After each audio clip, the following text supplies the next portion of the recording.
Capitalism, capitalist economy, அது இன்றைக்கி டாப்பிக்குங்க. ஃபஸ்ட்டு பார்த்திங்கன்னா total freedom and private ownership தான் வந்து கேபிட்டலிஸ்ட் எக்கனாமியோட மெயின். செகண்ட் ஒன் பார்த்திங்கன்னா கேபிட்டலிசம், சோஷியலிசம் ரெண்டுமே two extreme and opposite approaches. Third one பார்த்திங்க அப்படின்னா father of capitalism Adam Smith.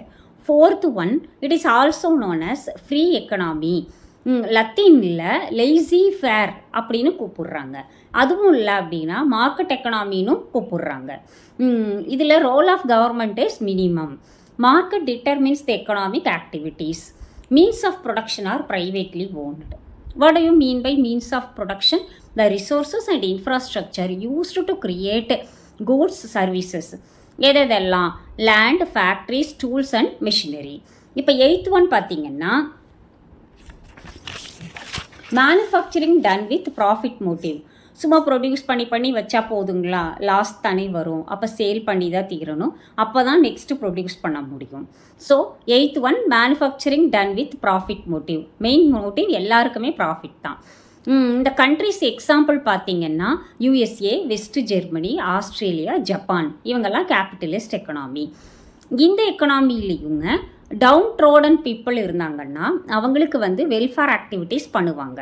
Who are all those persons? Those people treated badly by power of authority, sense of hopelessness. Hope இல்லை, நமக்கு இனி ஃப்யூச்சரில் என்ன பண்ண போகிறோன்னே தெரியல அப்படிங்கிற பீப்புளுங்க. லேக் ஆஃப் ரெஸ்பெக்ட், மரியாதை கிடைக்கல அப்படிங்கிற பீப்புளு. சோஷியல் ஐசோலேஷன், சொசைட்டியிலிருந்து தள்ளி வச்சுட்டாங்க, அவங்க கூட அவங்க என்ன பண்ணல அப்படின்னா மிங்கிள் ஆகலை அப்படிங்கிற பீப்புளுக்கு டவுன் ட்ரோடன் பீப்புள் அப்படின்னு பேருங்க. அவங்கள காப்பாற்றுறதுக்காக கண்ட்ரிஸ் வந்து வெல்ஃபேர் மெஷர்ஸ் எடுப்பாங்க, அவங்கள வந்து பத்திரமா பார்த்துப்பாங்க கேபிட்டலிசமில். Next comes to you features of capitalism. First one private ownership of property and law of inheritance. Means of ப்ரொடக்ஷனில் சொன்ன மாதிரி resources, land, capital, machine, mine owned by the private. அவங்க வந்து வேணும்னா வச்சுக்கலாம், இல்லைன்னா வித்தரலாங்க. லீகல் ஹேருக்கு அப்படியே மாற்றி கொடுக்கலாம்.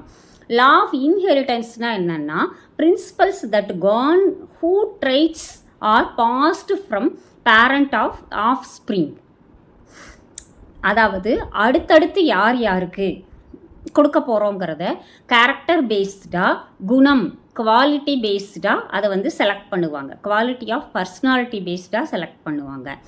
ஆஃப் ஸ்ப்ரிங் அப்படின்னா எ சைல்ட் ஆர் சில்ட்ரன், வரப்பு மொழி அப்படின்னு சொல்கிறோம் இல்லைங்களா, அது வழிமரபு அப்படின்னு சொல்லுவோம், சந்ததியினர் அப்படின்னு சொல்லுவோம் அதுங்க. அப்போ லா ஆஃப் இன்ஹெரிட்டன்ஸில் என்ன ஞாபகம் வச்சுக்கணும்? ட்ரேட்ஸ் ஆஃப் ஸ்ப்ரிங் ஞாபகம் வச்சுக்கணும். அடுத்ததுங்க செகண்ட் பாயிண்ட் பார்த்தீங்க அப்படின்னா freedom of choice and enterprise. Free to carry, occupation ஆகட்டும், ட்ரேட் ஆகட்டும், ப்ரொடியூஸ் பண்ணுறதாகட்டும், கன்சியூமர்ஸ் வந்து கட்டாயப்படுத்தி வாங்க வைக்க மாட்டாங்க. கன்சியூமர்ஸும் ஃப்ரீயாக போய் வாங்கிக்கலாம். அவங்களுக்கு நிறைய சாய்ஸஸ் இருக்குது. என்டர்பிரைஸஸ்க்கும் நிறைய சாய்ஸஸ் இருக்குது. எங்கே வேணால் விற்கலாம், இந்த இடத்துல தான் விற்கணும் அப்படின்னு இல்லைங்க. தேர்ட் ஒன் பார்த்தீங்க அப்படின்னா ஆல்ரெடி சொன்ன மாதிரி ப்ராஃபிட் மோட்டிவ். யாராக இருந்தாலும் ப்ராஃபிட் தாங்க, இங்கேயும் அதுதான். ஹை ப்ராஃபிட் இருக்குது, அட்வான்ஸ்டு டெக்னாலஜி யூஸ் பண்ணுறாங்க, டிவிஷன் ஆஃப் லேபர் இருக்குது, ஸ்பெஷலைசேஷன் பண்ணிக்கிறாங்க.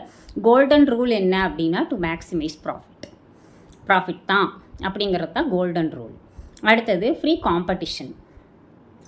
கவர்மெண்ட்டும் எனி அத்தாரிட்டியும் பார்த்தீங்க அப்படின்னா ப்ரிவெண்ட் பண்ணவே மாட்டாங்க எந்த ஃபேமையும். பையிங் அண்ட் செல்லிங் ஃப்ரீயாக பண்ணிக்கலாம், அவங்களுக்கு எந்த விதமான இடைச்சலும் இல்லைங்க. Competition between pier and seller தான். அப்போது ப்ராடக்ட் மார்க்கெட் அப்படின்னு ஒரு வேர்டு வருதுங்க. அது என்னென்னா where individuals go to purchase finished products. Individuals போய் ஃபினிஷ்டு ப்ராடக்ட்ஸை வாங்குகிற இடம் ப்ராடக்ட் மார்க்கெட்டுங்க. ஃபேக்டர் மார்க்கெட் அப்படின்னு ஒரு இடம் இருக்குங்க. Where businesses are investing in resources to produce goods and services. எந்தெந்த பிஸ்னஸ் எல்லாம் இன்வெஸ்ட் பண்ணுறாங்களோ ரிசோர்ஸஸில் ப்ரொடியூஸ் பண்ணவும் கூட்ஸ் அண்ட் சர்வீசஸ்க்காகவும், அது வந்து என்னது? Factor market. அடுத்தது பார்த்தீங்க அப்படின்னா price mechanism. Fifth one heart of capitalist economy என்ன அப்படின்னு கேட்டால் ப்ரைஸ் தான்.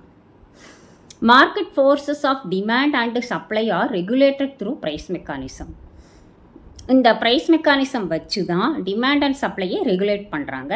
அது ஒரு ஸ்மூத்தாக போகிறதுக்கு ப்ரைஸ் மெக்கானிசம் தான் ஹெல்ப் பண்ணுதுங்க. 6th ஒன் பார்த்தீங்க அப்படின்னா role of government. Limited role தான் கவர்மெண்ட்டுக்குங்க. கவர்மெண்ட்டோட ஒர்க் என்ன அப்படின்னு சொல்லி கேட்டாங்க.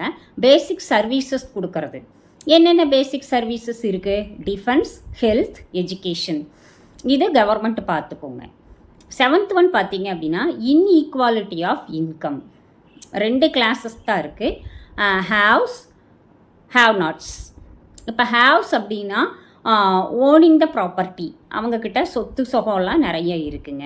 ஹேவ் நாட்ஸ் பார்த்தீங்க அப்படின்னா do not own property, work for living, வேலை செஞ்சு அதில் வர்ற வருமானத்தை வச்சு தான் பிழைக்கணுங்கிறவங்க ஹேவ் நாட்ஸ்.